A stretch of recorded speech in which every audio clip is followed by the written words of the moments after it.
എടുത്തി സിനിമയിലൊക്കെ നായകൻ നായകൻ പ്രേമിച്ചു തുടങ്ങുന്നതേ ഇങ്ങനെ മേലെ വീണിട്ടാ. ഏടത്തേക്ക് ഇപ്പൊ അയാളുടെ വല്ല പ്രേമം തോന്നി തുടങ്ങി. ഓടി അവളുടെ ഒരു തമ്പുരാട്ടി.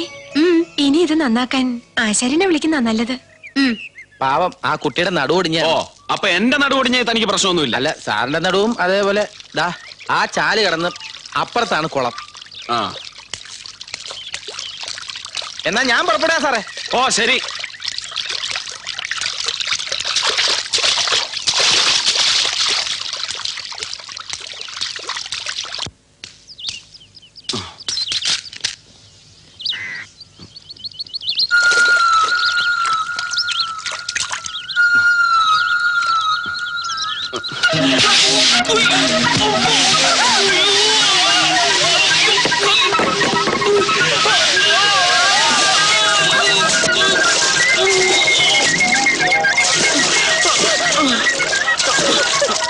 അയ്യേ, എന്താ ഇത്? ഞാൻ വീണതാ. നിങ്ങൾക്ക് പെണ്ണുങ്ങളുടെ കട മാത്രമേ കണ്ടുള്ളൂ? പെണ്ണുങ്ങളുടെ കടവാണെന്ന് അറിഞ്ഞപ്പോഴേക്കും വീണുപോയി. നിങ്ങൾ ഇവിടെ കൃഷി ഓഫീസറാൻ വന്നതോ അതോ വീഴാൻ വന്നതോ?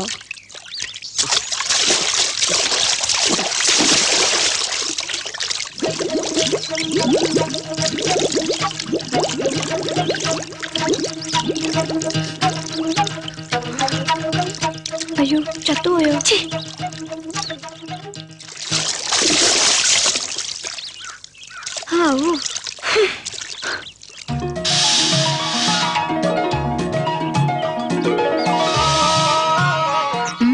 എന്താ നോക്കുന്ന?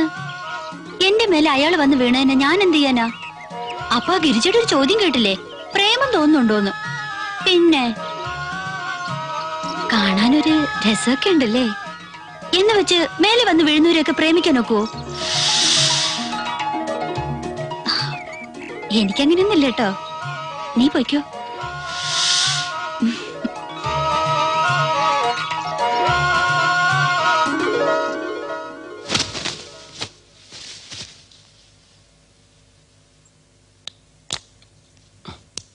കറണ്ടില്ലേ?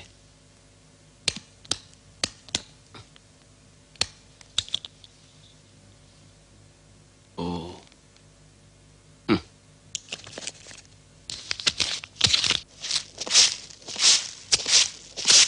ഒരു കത്തി തരൂ. ആ കത്തി ഒന്ന് മേടിച്ചു തരാൻ.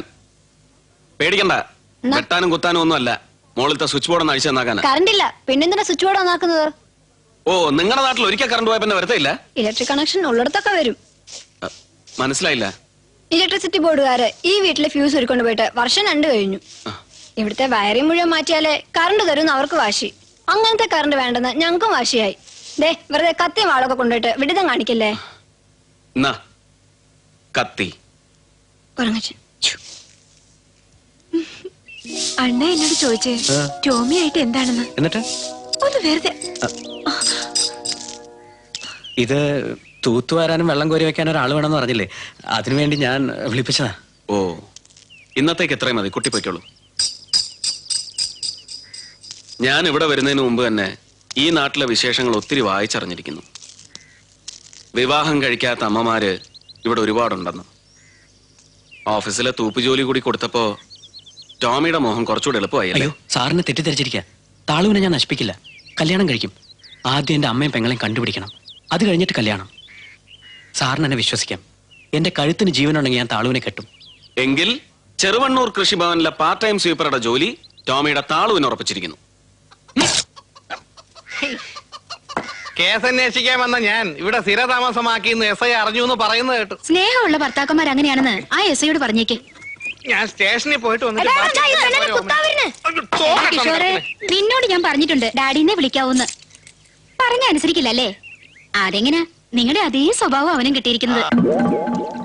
സോപ്പ്, ചേർപ്പ്, കണ്ണാടി, കരിവള, തരിവള, കുപ്പിവള, വളകൾ, മാലകൾ, സോപ്പ്, ചേർപ്പ്, ആ മധുര 17ന്റെ മണിമുറ്റത്ത് പടച്ച തമ്പുരാനെ, മനുഷ്യന്മാരെ ഹാല് ഇത്രേ ഉള്ളൂ. അല്ല ഓമനെ, നീ പറഞ്ഞ മറ്റേ കരിമണിമാല ഉണ്ട്, വേണോ? തന്റെ മണി ഇങ്ങനെയൊന്നും വേണ്ട, പോടാ അവിടുന്ന്. വലിയ ദേഷ്യക്കാരനാ. ഇപ്പൊ പോയിക്കോ, ഞാൻ പിന്നെ അല്ല ഓമനെ, ഈ ഹോട്ടലിനൊക്കെ എന്തെങ്കിലും തിന്നാലേ പൈസ അല്ലെങ്കിൽ വിറക് കീറിക്കുക, വെള്ളം കോരിക്കലൊക്കെ ഉണ്ട്. ഇത് അതുപോലത്തെ അഡ്ജസ്റ്റ്മെന്റ് ആണോ? ഇത് അതൊന്നും അല്ല, എന്റെ ഹസ്ബൻഡാ. എന്ത് വേണ്ട? വളകൾ മാലകൾ സോപ്പ് ചീർത്ത് മൂർച്ചയുമില്ല.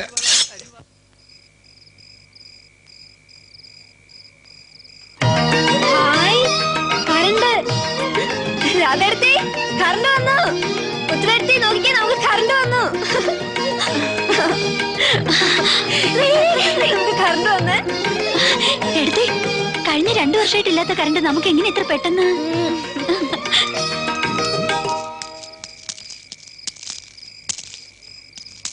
വല്യമ്മ നല്ല ആളാ ഞങ്ങളോട് ആരോടും പറയാതെ ഇലക്ട്രിസിറ്റി ബോർഡിൽ പോയി പണം കിട്ടി ഇല്ലേ ഞാനല്ല ശിവൻകുട്ടി സാറാ പണം കെട്ടിയത്. കെട്ടിക്കഴിഞ്ഞിട്ടാ ഞാൻ അറിഞ്ഞത് തന്നെ. ഈ ബാധ്യതകളെല്ലാം കൂടി. പിന്നെ റീവയറിങ്ങിന്റെ പ്രശ്നം കൊണ്ട് മാത്രമല്ല ഫ്യൂസ് ഊരിയത്. 2000 രൂപ കുടിശ്ശിക അടയ്ക്കാനുണ്ട്. അത് 4 വട്ടമായിട്ട് അടയ്ക്കണം. 2 ഗഡു ഞാൻ അടച്ചു. പിന്നെ പുതിയ meter, main switch, earth wire, bulb എല്ലാം കൂടി 1000. മൊത്തം 2000 രൂപ. ദാ പിടിച്ചോ. ആ ഫ്യൂസ് കുത്താമെന്ന ലൈൻമാൻ ഇവിടെ ഒരു കാർഡ് തന്നെന്ന് പറഞ്ഞല്ലോ, അതെവിടെ? ഫ്യൂസ് കുത്താൻ വന്ന ആളെ കണ്ടില്ല. ഞങ്ങൾ ആരും ഇവിടെ ഇല്ലായിരുന്നു. അത് ഞാൻ അറിഞ്ഞുകൊണ്ട് തന്നെയാ. പണം അടയ്ക്കുന്നത് ഞാനാണെന്ന് അറിഞ്ഞാൽ ഫ്യൂസ് കുത്താൻ വരുന്നവരുടെ ഫ്യൂസ് നിങ്ങൾ എടുത്താലോ എന്ന് പേടിച്ചിട്ടാ. ഇപ്പൊ വിഡിത്തം പറ്റിയ ആർക്കാണെന്ന് വല്ല പിടിയും കിട്ടിയ ഏ?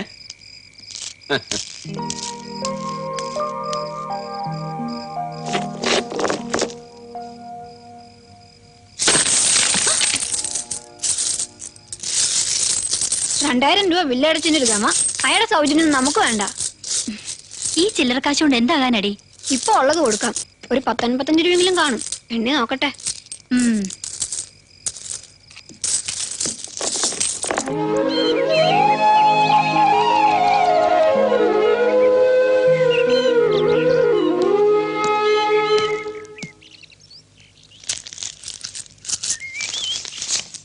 നിങ്ങൾ ഇലക്ട്രിസിറ്റി ഓഫീസിൽ കൊടുത്ത തുകയിൽ വരവ് വെച്ചോളൂ. ഇത് 90 രൂപ 75 പൈസയുണ്ട്. ബാക്കി ഗഡുക്കളായിട്ട് തന്നുകൊള്ളാം. നിങ്ങളുടെ സൗജന്യം വേണ്ട.